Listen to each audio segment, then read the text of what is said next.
Good morning students. Today I am going to explain you chapter 2 history from trade to territory.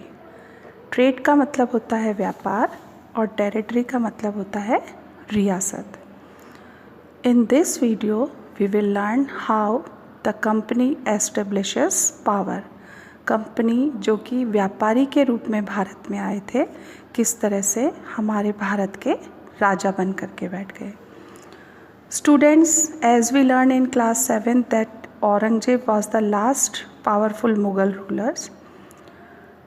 Aurangzeb अंतिम मुग़ल राजा था जो कि powerful था. उसने एक बहुत बड़े एरिया के ऊपर अपना कंट्रोल एस्टेब्लिश किया था जिसको कि आज हम भारत के नाम से जानते हैं. औरंगजेब की डेथ के बाद में बहुत सारे मुग़ल गवर्नर्स जिनको कि सूबेदार कहा जाता है और बिग ज़मींदार्स मतलब बिग लैंड ओनर्स, इन्होंने अपनी अपनी सत्ता को दिखाना शुरू कर दिया और अपने स्थानीय राज्य बना लिए.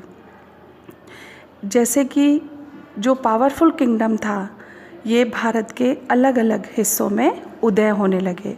दिल्ली जो कि देश की राजधानी थी मुग़ल काल में, सल्तनत काल में, अब वो अपनी सत्ता को, अपने प्रभाव को खोती जा रही थी. रीज़न इसका क्या था कि बहुत सारे रीजनल किंगडम्स इस समय पर भारत में आ गए थे. 18th सेंचुरी के सेकंड हाफ में, सेकंड हाफ का मतलब होता है 1750 के बाद में, एक नई पावर भारत के अंदर सामने आई. ये पावर थी ब्रिटिश. क्या आपको पता है कि अंग्रेज़ लोग जो थे, जो ब्रिटिशर्स थे, वो एक छोटी सी कंपनी के रूप में भारत में आए थे और जो भारत में सिर्फ व्यापार करने के लिए आए थे उन्होंने किस तरह से रियासतों को अपने अंडर कंट्रोल में किया. ये किस तरह से भारत के मास्टर बन कर के बैठ गए, एक इतना बड़ा साम्राज्य जिसके ये राजा बन गए. इस वाले चैप्टर में अपन पढ़ेंगे कि किस तरह से अंग्रेज जो कि व्यापारी के रूप में भारत में आए थे वो पावर में आए. बहादुर शाह ज़फ़र, उसको कैप्टन हडसन ने अरेस्ट कर लिया. इस पिक्चर में हमें दिखाई दे रहा है. ऐसा क्यों हुआ? क्योंकि औरंगजेब के बाद में कोई भी पावरफुल मुग़ल रूलर नहीं बचा, लेकिन मुग़ल एम्परर जो थे वो सांकेतिक रूप में राजा बने रहे. भारतीय लोग भी मुसलमानों को ही अपना राजा मानते थे. 1857 में एक बहुत बड़ी क्रांति हुई, 1857 की क्रांति, जिसे ब्रिटिशर्स एक सिपाही म्यूटनी कहते हैं और जो इंडियंस हैं उसे कहते हैं first war for freedom. British rule 1857 में ब्रोक आउट हुआ. बहादुर शाह ज़फ़र, उसे मुग़ल, वो उस समय पर मुग़ल एम्परर था उस समय पर, जो कि उनका नेचुरल लीडर था. एक बार जब रिवॉल्ट को शांत कर दिया गया, बहादुर शाह ज़फ़र को राज्य छोड़ने के लिए मजबूर किया गया और उसके बेटों को मार डाला गया. Let us understand east India company comes east. In 1600 the east India company acquired A charter. Charter का मतलब होता है एक आदेश. एक आदेश जो कि उन्हें रानी एलिजाबेथ फर्स्ट से मिला. इस चार्टर में ये था कि जो ईस्ट इंडिया कंपनी है वो अकेली ऐसी कंपनी रहेगी जो कि भारत से व्यापार करेगी. इसका मतलब इंग्लैंड का कोई भी और दूसरी कंपनी ईस्ट इंडिया कंपनी को compete करने के लिए, मतलब उसके साथ में कंपटीशन करने के लिए नहीं होगी. इस चार्टर के साथ में कंपनी जो थी वो महासागरों को पार करती हुई भारत में पहुंची. अब नए ज़मीनों की खोज में ये भारत में आए. यहाँ से ये सस्ता सामान खरीदते थे और इंग्लैंड में ले जा कर के ये उसे महंगे दामों पर बेचते थे यूरोप ले जा कर के. कंपनी को कंपटीशन का कोई भी डर नहीं था क्योंकि इंग्लैंड की कोई भी दूसरी ट्रेडिंग कंपनी जो थी वो इनके साथ में व्यापार नहीं करती थी. मर्केंटाइल ट्रेडिंग कंपनीज उस समय पर जो बनाई गई थी, इनका एक ही एम होता था प्रॉफिट. ये कंपटीशन से एक्सक्लूड होती थी क्योंकि ये सस्ता सामान खरीदती थी और उसे महंगे दामों पर बेचती थी।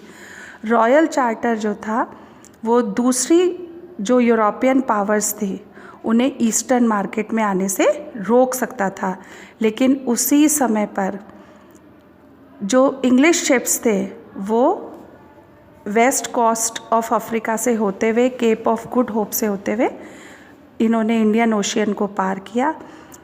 और जब ये भारत में पहुँचे उससे पहले पुर्तगाली जो थे वो अपनी ट्रेडिंग पोस्ट वेस्टर्न कोस्ट पे बना चुके थे भारत के अंदर, जिनका बेस था गोवा में। वास्को डी गामा जो कि एक पुर्तगीज़ एक्सप्लोरर मतलब खोजी, एक पुर्तगीज़ एक्सप्लोरर था जिसने कि भारत के लिए सी रूट की खोज की थी 1498 में। अर्ली 17th सेंचुरी में डच भी थे जो कि भारत के अंदर व्यापार के उद्देश्य से आए थे, और फ्रेंच ट्रेडर्स भी थे जो कि इसी समय पर दिखाई दिए। अब प्रॉब्लम क्या आई कंपनी के सामने कि जितने भी थे, पुर्तगीज़ थे, डच थे या फ्रांसीसी थे या जो इंग्लैंड के व्यापारी थे, ये सभी समान चीज़ों का ही व्यापार करते थे। इनको प्रॉफिट कमाना इनका मेन एम था।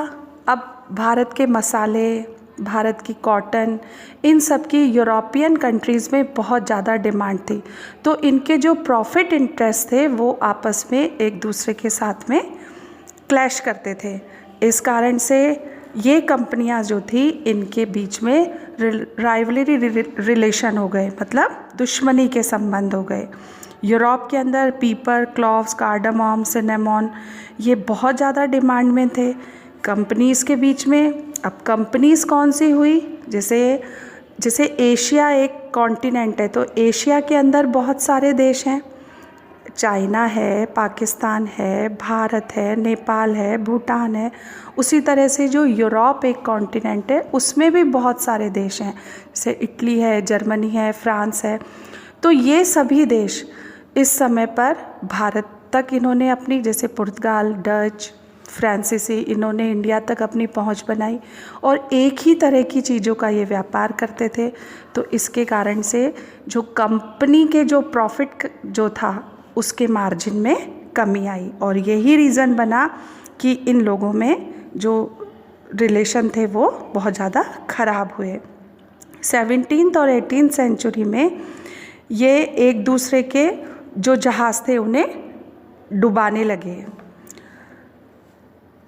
और ट्रेड जो था वो अब carried on with arms and trading post were protected through fortification.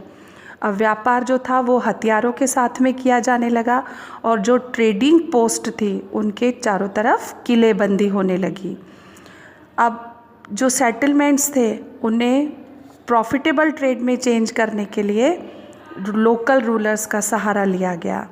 The company therefore found it difficult to separate trade from politics. अब कंपनी को ये समझ में आ गया कि अगर उन्हें अपने इंटरेस्ट को बनाए रखना है तो उन्हें राजनीति के साथ में जुड़ना ही पड़ेगा।